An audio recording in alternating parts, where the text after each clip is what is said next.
오늘부터 요양병원에 있는 65세 이상 입원 환자와 종사자를 대상으로 아스트라제네카 백신 접종이 시작이 됩니다. 방역당국은 65세 이상 고령층에 대한 임상시험 데이터가 충분히 확보되어 있어서 백신의 안전성에 전혀 문제가 없는 것으로 판단하고 있습니다. 유럽의약품청은 안전하고 효과적인 백신이라며 승인 공고를 유지를 했고, WHO 또한 사망을 줄일 엄청난 잠재력을 지녔다고 발표했습니다. 오늘 문재인 대통령 내외에도 아스트라제네카 백신을 접종받습니다.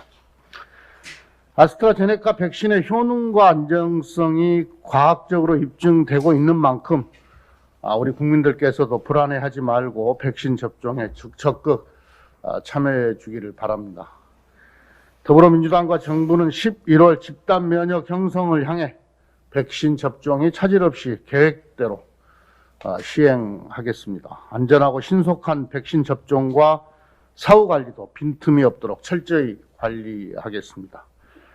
또한 오늘 예결위 소위에서 코로나 백신 구매 및 접종 관련 예산이 포함된 추경안 심사가 계속 진행됩니다. 민주당은 코로나 위기 극복과 일상 회복을 위해서 추경안을 내일 본회의에서 반드시 처리하겠습니다. 야당도 국민의 안전과 코로나 위기 극복을 위해 추경에 적극적으로 협조해 줄 것이라고 믿습니다. 오세훈 후보의 거짓말 20곡에가 점입 가경입니다. 오세훈 후보는 내곡동 땅에 대해 이 땅의 존재와 이치를 몰랐고 지금도 이치를 모른다. 노무현 정부 때 지구 지정된 것이다. 국장 정결이어서 전혀 몰랐다. 관여했거나 이익을 봤다면 사퇴하겠다며 진실 고백 대신 책임 회피를 위한 말 바꾸기로 일관하고 있습니다.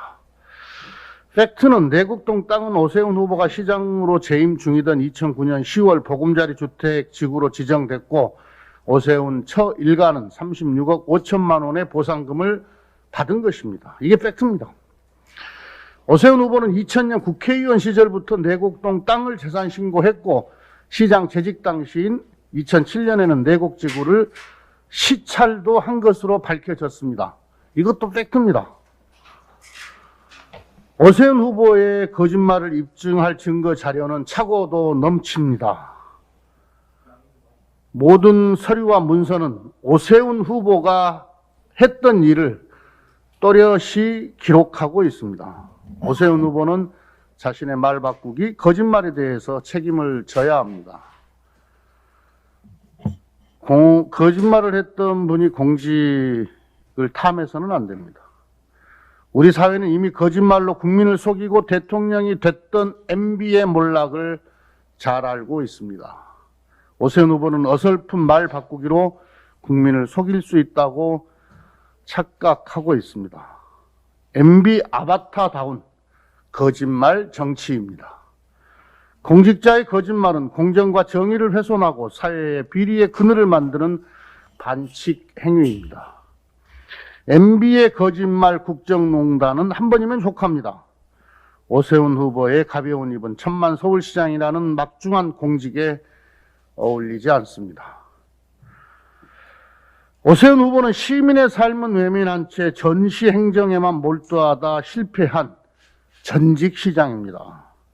오세훈 후보는 재임 시절 각종 토건 사업엔 예산을 물쓰듯 쏟아부으면서도 정작 우리 아이들의 친환경 무상급식을 저지하겠다며 직을 내던졌던 전직 시장입니다. 오세훈 후보는 유치원 무상급식은커녕 이미 시행 중인 초중고 무상급식도 자초시키려 할지도 모릅니다. 박형준 후보는 더 기가 막힙니다. 이번에는 국회 레스토랑입니다. 방송 보도에 따르면 박형준 후보가 국회 사무총장으로 재직하던 시절 선정된 지인의 레스토랑은 임대료도 내지 않고 전기수도 냉난방비는 국회 사무처가 낸다고 합니다. 레스토랑 특혜 의혹에 대해 박형준 후보는 이번에도 모르쇠입니다. 불법 사찰부터 특혜 분양 의혹까지 파도 끝이 없는 박형준 후보의 막장 의혹에 국민은 허탈합니다. 공직자의 기본을 갖추지 않은 MB 아바타 오세훈 박형준 후보에게 시민의 힘을 보여주어야 합니다. 이번에 선출될 서울 부산시장의 남은 임기는 1년입니다. 코로나로 지친 시민의 일상 회복을 위해서도 새로운 실험보다는 마무리가 중요한 임기입니다. 대선을 앞둔 시점에서 대통령과 싸우는데, 정부와 싸우는데, 중앙정부와 대립하는데 1년을 정쟁으로 소모하지 않을지 걱정입니다.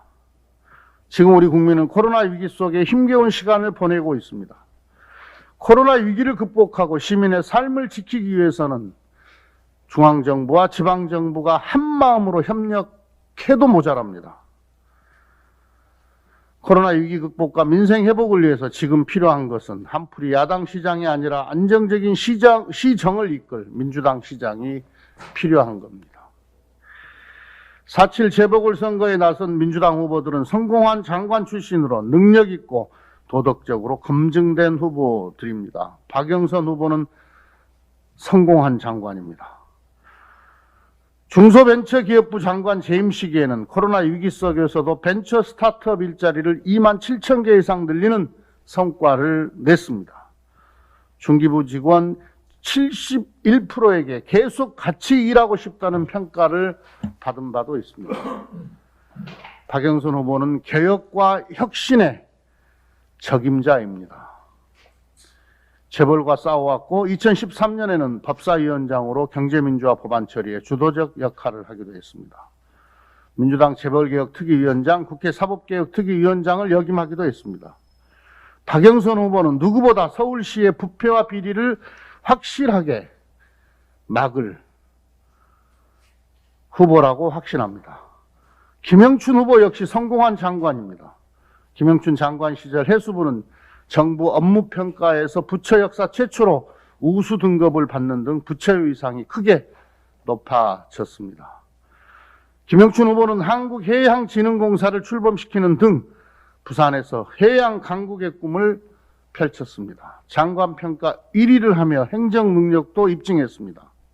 국민 여러분, 그리고 민주당 당원과 지지자 여러분께 호소드립니다. 이미 실패를 입증한 과거의 인물이 아닌 성공의 경험 있는 능력 있는 후보를 선택해 주시기 바랍니다. 깨어있는 시민의 행동으로 부패와 비리로 얼룩진 실패한 이명박 토건 부패 세력의 부활을 막아야 합니다. 임기 1년의 서울 부산시장에는 코로나 위기를 극복하고 미래 더 대전환을 이끌 능력 있는 민주당 후보가 필요하다는 것을 호소드립니다. 이상.